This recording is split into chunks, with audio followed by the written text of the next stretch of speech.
అప్పుడు నేను సెక్రటరీగా ఉన్నా. దీనికి ఒక రూమ్ కేటాయించి ఎక్విప్మెంట్ తెప్పించి ఆ రోజు చాలామంది అన్నారు వీడియో పైరసీ ఎలాగా దీన్ని అరికట్టం, శ్రీనివాసరావు గారు అరికట్టం ఇవన్నీ సాధ్యమేనా అని డిస్కషన్ జరిగి, అంటే దానికి అయ్యే ఖర్చు ఏ విధంగా భరిస్తారు, ఎలా జరుగుద్ది అవన్నీ లెక్కలేసుకున్నప్పుడు మన ఇండస్ట్రీని కాపాడుకునే దానికి మన ప్రయత్నాలు చెయ్యాలి అనే గట్టి పట్టుదలతో స్టార్ట్ అయినటువంటి Telugu film chamber video piracy cell, దీంట్లోంచి ఆల్రెడీ రిటైర్డ్ అయిన పోలీస్ ఆఫీసర్స్ని ఎంగేజ్ చేసామండి. ఎందుకనంటే మనకి మన బాడీకి అని చెప్పి టోటల్గా రిటైర్డ్ అయిన పోలీస్ ఆఫీసర్ని అందరినీ ఎంగేజ్ చేసి ఇదొక టీం లాగా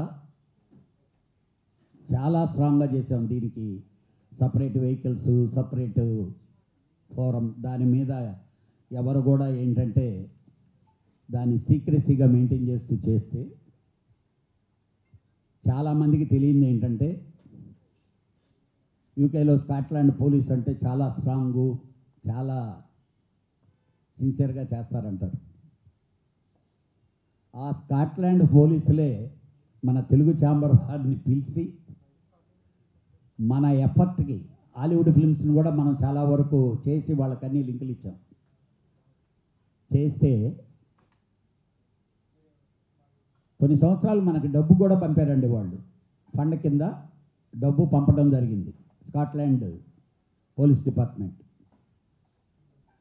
ఆ తర్వాత మన రాజ్ కుమార్ అని చెప్పి క్యాడ్ ఎంటర్టైన్మెంట్లో ఉండేటప్పుడు రాజ్ కుమార్ని కూడా ఆ సెల్కి మళ్ళీ ఒక చైర్మన్ లాగా చేసి, అంటే ఎవరెవరు బాగా దాని మీద పార్టిసిపేట్ చేయగలరో చేస్తే ఒక పెద్ద ముఠాను పట్టుకోవటం జరిగింది. ఆడి పేరు గాడ్, వారికి నిక్నేము గాడ్. ఆస్ట్రేలియాలో మెల్బోర్న్లో చాలా పెద్ద ఆఫీస్ అండి, ఒక పెద్ద ఆఫీస్. దాన్ని ఇంటర్నేషనల్ లెవెల్లో వాడిని అరెస్ట్ చేసి అప్పుడే మనం అసలు వీటి మీద వీడియో పైరసీ అనే యాక్ట్ మీద ఎంత ఈజియెస్ట్ వేగా వాడు బయటకు వచ్చేయచ్చో లూప్ హోల్స్ అన్నీ తెలుసుకొని గవర్నమెంట్ని సంప్రదించి, ఇదే మన ఫిలిం ఫెడరేషన్ ఆఫ్ ఇండియా నుంచి లీడ్ చేసి లాస్ట్ పార్లమెంట్లో బిల్లు కూడా పాస్ అయింది. పాత రోజుల్లో 2వ వారం 3వ వారం వచ్చి వాళ్ళు మళ్ళీ మనల్ని ఛాలెంజ్ చేస్తుండేవాళ్ళు. ఇది ఎంత దూరం వెళ్ళిందో మీ అందరికీ తెలిసే ఉంటుంది. ఒకసారి మహేష్ బాబు గారి మీద కూడా ఇదే వీడియో పైరసీ దీని మీద అక్కడికి వెళ్ళేసి షాపుల మీద వెళ్ళి ఇది చేస్తే కేసు కూడా బుక్ అయింది. అంటే మన ప్రయత్నం మనం గట్టిగా చేసాం. ఛాంబరు ఈరోజుకి కూడా కాలరెత్తుకొని మనం చెప్పగలం, ఆల్ ఓవర్ ఇండియాలో Telugu film chamber of commerce ఒక్కటే ఈ వీడియో పైరసీ సెల్ మెయింటైన్ చేస్తూ స్టిల్ 24 hours 365 days వర్క్ చేస్తూ లింకులు తీయటం అయితేమి, లింకులు పట్టుకోవటం అయితేమి, కొందరికి క్లూలు ఇవ్వటం అయితేమి, ఇవన్నీ జరిగినాయి.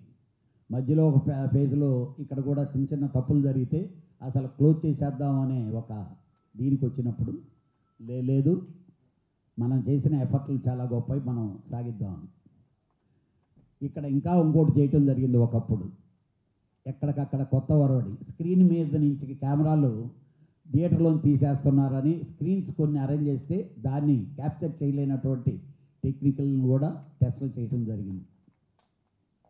ఇంకా సాంకేతికత వస్తుంది.